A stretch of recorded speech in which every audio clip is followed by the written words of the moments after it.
প্রিয় শিক্ষার্থীবৃন্দ, আহ, আমরা লাস্ট ক্লাসে কমপ্লিটিং সেন্টেন্সের প্রাথমিক কিছু আলোচনা করেছিলাম, যেখানে আমরা দেখিয়েছিলাম যে ক্লজ এবং ফ্রেজ দিয়ে সেন্টেন্সগুলো কমপ্লিট করতে হবে। তো সেই ক্ষেত্রে ক্লজ এবং ফ্রেজের কিছু ধারণা সেখানে দিয়েছিলাম। তো এই ক্লাসে আমরা ক্লজ এবং ফ্রেজের বাকি যে অংশ আছে সেগুলো প্লাস যতদূর এগোনো যায় সেগুলো নিয়ে কথা বলবো। তোমরা একটু মনোযোগ দিয়ে খেয়াল করো। তো আমরা দেখিয়েছিলাম যে clause, main clause, subordinate clause এবং কোঅর্ডিনেটিং ক্লজ নামে বেশ কয়েকটা সাব ক্লাস আছে তার।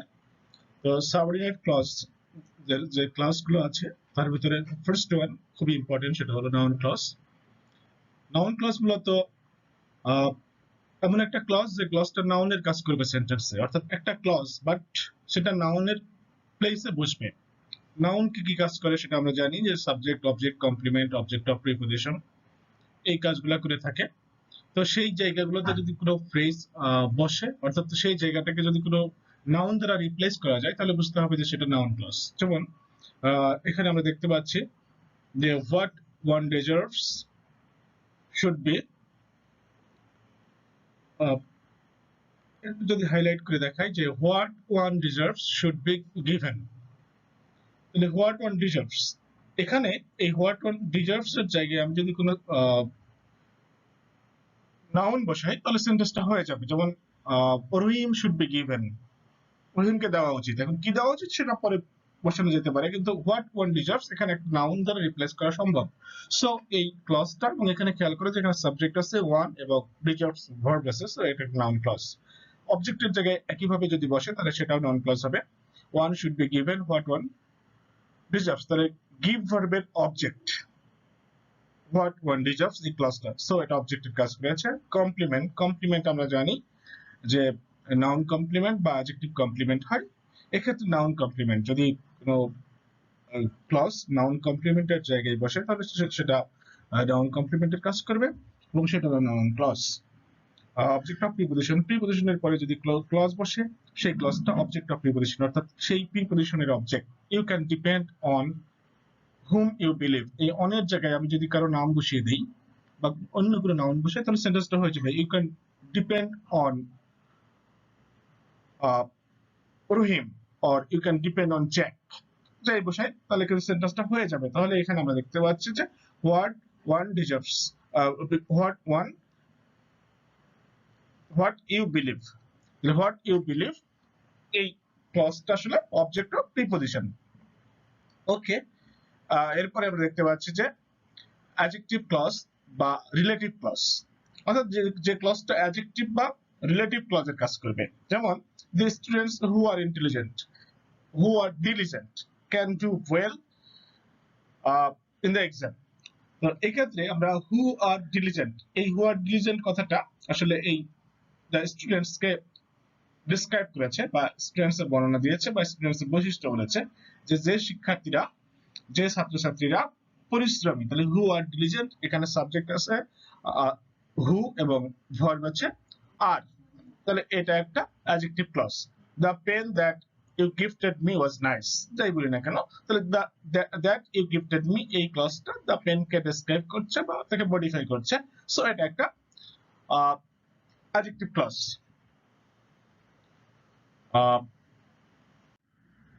এরপরে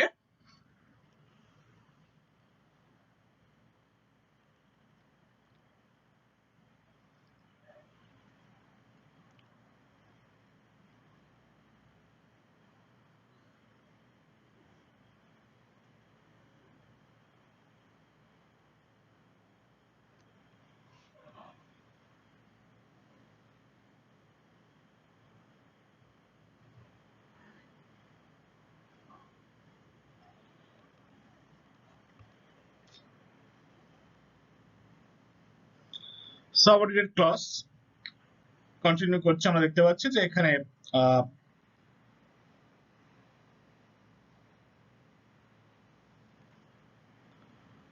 দেখো অ্যাডভার্বিয়াল ক্লজ, অ্যাডভার্বিয়াল মানে হলো যে টাইম, প্লেস, ম্যানার, এগুলো অর্থাৎ কোথায়, কখন, কিভাবে এই প্রশ্নগুলোর উত্তর যে অংশটা দেয়, অর্থাৎ অ্যাডজেক্টিভকে মডিফাই করে বা নাউনকে মডিফাই করে, সরি ভার্বকে মডিফাই করে, অথবা অন্য কোনো অ্যাডভার্বকে মডিফাই করে, যে পার্টস অফ স্পিচ তাকে আমরা অ্যাডভার্ব বলি। তাহলে অ্যাডভার্বিয়াল ক্লজ গুলো একই কাজ করবে, অর্থাৎ টাইম, প্লেস, ম্যানার ইত্যাদি বোঝাবে। তাহলে টাইম বোঝায় যদি কোনো ক্লজ, তাহলে সেটা adverbial clause হবে। যেমন after the game has finished the king and pawn go in the same box। এখানে after the game has finished এটা একটা সাবঅর্ডিনেট ক্লজ এবং সময়কে নির্দেশ করছে, সো এটা adverbial clause। প্লেসের ক্ষেত্রে একই জিনিস, in a world where there is so much to be done I feel strongly impressed that there must be something for me to do। যাই হোক, এই সেন্টেন্সটা বেশ বড় হলেও এখানে একটু খেয়াল করো, in a world where there is so much to be done। তাহলে in a world where, এই where থেকে যদি আমি খেয়াল করি, where there is so much to be done, এই অংশের ভিতরে আমরা একটা রিলেটিভ কনজাংশন দেখতে পাচ্ছি। আবার there is so much to be done, তাহলে এখানে মোটামুটি ভাবে there is so much to be done এই ক্লজটা আসলে অ্যাডভার্বিয়াল ক্লজ, কারণ এখানে এই ক্লজটা ডিপেন্ডেন্ট এবং একই সাথে এখানে সাবজেক্ট রয়েছে, ভার্ব রয়েছে, এবং সেটা একটা বড় সেন্টেন্সের অংশ হিসেবে কাজ করছে, এবং সেটা একা একা অর্থবোধক নয়। যখন অন্য আরেকটি ক্লজের উপরে ডিপেন্ড করছে তখন এটা মিনিংফুল হচ্ছে। তাহলে এটা এই ধরনের একটা ক্লজ। এরপরে ম্যানার, একইভাবে manner, he acts like it is a joke, সে এমন ভাবে কথা বলছে বা কাজ করছে যেন এটা একটা ফান বা জোক। তাহলে like it is a joke, like it is a joke এই ক্লজটা ম্যানার নির্দেশ করছে, সো এটা একটা অ্যাডভার্বিয়াল ক্লজ। কন্ডিশন নির্দেশ করলেও একই রকম হবে, if the facts don't fit the theory change the facts. তাহলে if the facts don't fit the theory, আমরা এখানে একটা কন্ডিশনাল দেখতে পাচ্ছি যে if the facts don't fit the theory এই ক্লজটা আসলে সাবঅর্ডিনেটিং ক্লজ, এবং আমরা জানি কন্ডিশনাল সেন্টেন্সের একটা অংশ, তাহলে এটা কন্ডিশন বোঝাচ্ছে এবং এটা সাবঅর্ডিনেটিং ক্লজ, তাহলে অ্যাডভার্বিয়াল ক্লজ কন্ডিশন বোঝালেও।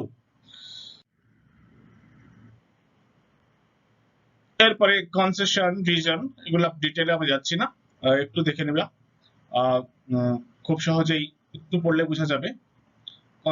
কনসেশনের ক্ষেত্রে আমরা দো অলদো এর ব্যবহারটা খেয়াল করবো, যে দো অলদো যুক্ত যে ক্লজটা, সেই ক্লজটাও আসলে অ্যাডভার্বিয়াল ক্লজ, কারণ যদি বোঝায় বিকজ, অ্যাজ, সিন্স ইত্যাদি দিয়ে যে ক্লজটা থাকে সেই ক্লজটা অ্যাডভার্বিয়াল ক্লজ। এরপরে adverbs of degree or comparison, তাহলে কম্পারিজন যদি বোঝায় বা ডিগ্রি বোঝায়, she is not so bright as she thinks she is। তাহলে এই যে অংশটা এখানে আমরা দেখতে পাচ্ছি she thinks she is একটা অংশ, আবার she is not so bright, she is not so bright এই অংশটা আসলে কম্পারিজনের কাজ করছে, তাহলে সেই ক্ষেত্রে এটা অ্যাডভার্ব অফ কম্পারিজন। তাহলে অ্যাডভার্ব অফ কম্পারিজন হলো অ্যাডভার্বিয়াল ক্লজ বা সাবঅর্ডিনেটিং অ্যাডভার্বিয়াল ক্লজ। এখন আমরা মূল যে আমাদের স্টাডি সেখানে চলে যাচ্ছি। এর আগের অংশগুলো ছিল প্রাথমিক আলোচনা, জাস্ট ফ্রেজ এবং ক্লজ সম্পর্কে কিছুটা ধারণা দেওয়ার জন্য এগুলো আনা হয়েছে। তো প্রিয় শিক্ষার্থীবৃন্দ, এখান থেকে খুব ভালো করে খেয়াল করতে হবে যে কিভাবে আমরা সেন্টেন্সগুলোকে কমপ্লিট করব। তো এই নিয়মগুলো খুব ভালো করে রপ্ত করতে হবে।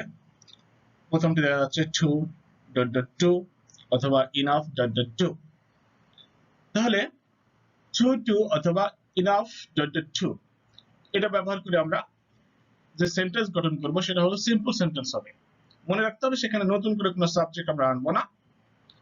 যে সাবজেক্ট ভার্ব যদি আগে দেওয়া থাকে তাহলে সাবজেক্ট ভার্ব ওটাই থাকবে, পরবর্তীতে সাবজেক্ট ভার্ব আমরা আনবো না, অর্থাৎ ফাইনাইট ভার্ব আনবো না, কারণ সেন্টেন্সটা সিম্পল হবে।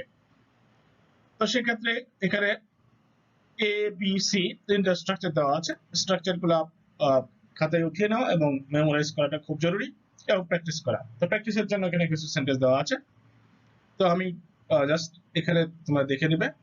দেখো এখানে কিভাবে ফিল আপ করা আছে, the man was too weak. তাহলে the man was too weak, এরা সাবজেক্টটা কিন্তু এখানে খেয়াল করতে হবে যে ব্যক্তি নাকি বস্তু, বা কাজ নাকি কর্ম, কোনটা সাবজেক্টের জায়গায় বসে আছে, that is very important.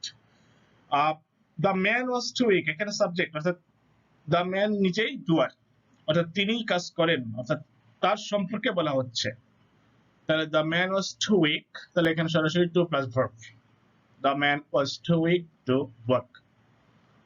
The load is too heavy for her, এই সেন্টেন্সটা একটু খেয়াল করতে হবে, সেটা হলো যে the load is too heavy, the load কিন্তু ডুয়ার নয়, বোঝা, অর্থাৎ বোঝা নিজে কাজ করছে না, এই কাজটা কারো দ্বারা করা হচ্ছে, অথবা এই কাজটা সম্পর্কে কিছু বলা হচ্ছে, কোনো ব্যক্তি সম্পর্কে নয়, কাজ সম্পর্কে। এই ক্ষেত্রে কিন্তু একটু খেয়াল করো, সেটা হলো যে the load is too heavy, তারপরে কিন্তু ফর হার, অর্থাৎ ফর প্লাস যার দ্বারা কাজটা করা হবে বা যার সম্পর্কে বলা হবে ওই ব্যক্তিকে আনতে হবে, এবং ব্যক্তির ফর প্লাস হার, হারটা খেয়াল করো, সি নয় হার, অর্থাৎ অবজেক্টিভ ফর্মে আনতে হবে। তাহলে the task is too difficult for me to solve. The sum is too difficult for me to solve. The place is too distant for me to reach. এই ধরনের সেন্টেন্স গুলা ক্ষেত্রে খেয়াল রাখতে হবে যেন যে অর্থাৎ এই যে সাবজেক্টের জায়গায় যদি ব্যক্তি না বসে তার কর্মটা বা তার ওই বস্তু সম্পর্কে বলা থাকে, তাহলে subject plus verb plus to plus adjective, তার সাথে for plus objective form of the subject, সেটাই বলা হচ্ছে। দেখো 2 নম্বর স্ট্রাকচারটা খেয়াল করো, সাবজেক্ট ভার্ব অ্যাডজেক্টিভ বা অ্যাডভার্ব প্লাস ইনাফ, অথবা এক নম্বর যে বলা আছে subject plus verb plus to plus adjective adverb plus for plus personal object. অর্থাৎ সাবজেক্ট যদি বস্তু বা কর্ম হয়ে থাকে সেই ক্ষেত্রে for plus personal object, personal object মানে আই থেকে মি, হি থেকে হিম, সি থেকে হার, দে থেকে দেম, এই ধরনের, আর নাম থাকলে নামই থাকবে, তারপর টু প্লাস ভার্বের বেস ফর্ম প্লাস অন্যান্য, এইভাবে আমরা করব। তাহলে the load is too heavy for her to carry, এখানে খেয়াল করো প্রথমে গ্যাপ দেওয়া আছে, তাহলে টু কমপ্লিট ইন টাইম, তার মানে এখানে সাবজেক্ট নাই, ভার্ব নাই, এবং অ্যাডজেক্টিভও নাই। তাহলে আমি যদি বলি to complete in time, the task is too difficult for me to complete in time, অথবা সাবজেক্ট ভাবে আনতে পারি the man works so too slowly to complete the in time, তাহলে he works too slowly to complete in time, এখানে subject আছে, ব্যক্তি কেন হয়েছে, এই জন্য এখানে জাস্ট টু কমপ্লিট। আর যদি এখানে আমি কোনো কাজকে আনতাম বা অন্য কোনো জিনিসকে আনতাম, সেক্ষেত্রে আমরা এখানে ফর প্লাস ব্যক্তির যে অবজেক্ট সেটাকে আনতাম। যাই হোক, it's too interesting a matter for us, তাহলে এখানে ফর প্লাস পার্সোনাল অবজেক্ট দেওয়া আছে, তাহলে টু প্লাস ভার্ব দিয়ে ফিল আপ করব। It is too interesting a matter for us to overlook. তাহলে এখানে আরেকটা কথা মাথায় রাখতে হবে যে এখানে এটা টু টু কিন্তু নেগেটিভ মিনিং দেয়, নেগেটিভ মিনিং দেওয়ার কারণে মিনিংটা এমন ভার্ব বা এমন শব্দ প্রয়োগ করতে হবে যাতে মিনিংটা নেগেটিভ আসে। Riming is strong enough to, enough টুর ক্ষেত্রে একই রকম, জাস্ট ইনাফ টু এখানে একটু খেয়াল করো, ইনাফ এর আগে অ্যাডজেক্টিভ আছে, হ্যাঁ অ্যাডজেক্টিভকে মডিফাই করছে ইনাফ, তাহলে subject plus verb plus adjective যদি দেওয়া থাকে তাহলে বাকি অংশ আমরা ইনাফ টু দিয়ে ফিল আপ করতে পারবো, ইনাফ টু প্লাস ভার্বের বেস ফর্ম প্লাস অন্যান্য প্রয়োজন হলে। তাহলে Rimi is strong enough two defeat anybody, অথবা যদি ইনাফ পর্যন্ত দেওয়া থাকে তাও বুঝে নিতে হবে যে অ্যাডজেক্টিভ প্লাস ইনাফ দেওয়া আছে, তাহলে to plus verb. Jerry had enough intelligence, এখানে আবার কথা আছে, এখানে কিন্তু ইনাফ অ্যাডজেক্টিভের কাজ করেছে, নাউন কে মডিফাই করেছে ইন্টেলিজেন্স, তাহলে জেরি হ্যাড ইনাফ ইন্টেলিজেন্স এখানে জাস্ট টু প্লাস ভার্ব দিয়ে ফিল আপ করব। Jerry had enough intelligence to understand the lecture, he has too much money to buy a car any time, too much, too many, এগুলো আবার হাবোধকতা দিচ্ছে।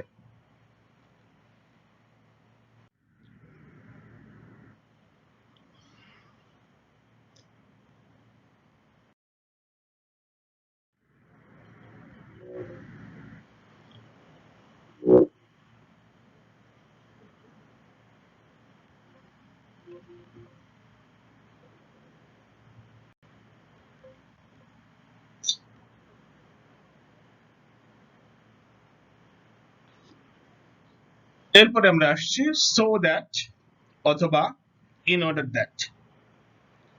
তো আমরা জানি so that এবং in order that দুটো একই, আসলে উদ্দেশ্য বোঝায়। তো এরপরে সাবজেক্ট প্লাস ক্যান কুড দিয়ে ফিল আপ করবো। যদি আগে প্রেজেন্ট থাকে তাহলে পরে ক্যান প্লাস ভার্ব, আর যদি পাস্ট থাকে তাহলে কুড প্লাস ভার্ব, অথবা মে মাইট উইল ওডও ব্যবহার করা যায়।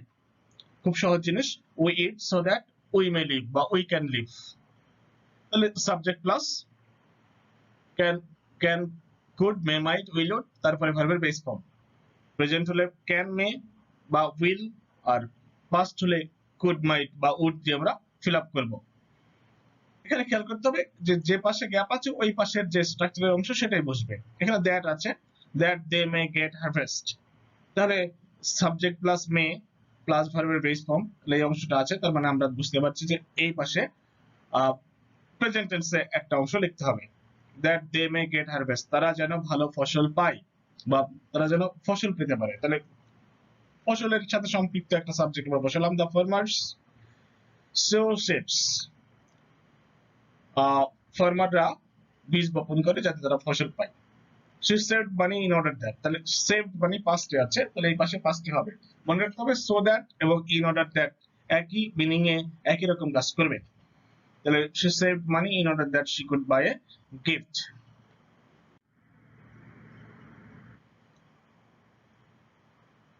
এরপরে আমরা যদি দেখি provided, provided that, providing that, if, weather, in case, এই যে কতগুলো ফ্রেজ বা ওয়ার্ডস ব্যবহার করেছি এগুলো সব একই রকম, একই অর্থ দিবে প্রায়, এবং মোটামুটি ভাবে স্ট্রাকচার একই। প্রোভাইডেড এই শর্তে যে যদি আর কি, যদি প্রোভাইডেড দ্যাট, যদি প্রোভাইডিং দ্যাট, যদি যদি ওয়েদার, যদি ইন কেস ঘটনাক্রমে বা যদি, তাহলে সবগুলাই অলমোস্ট একই রকম।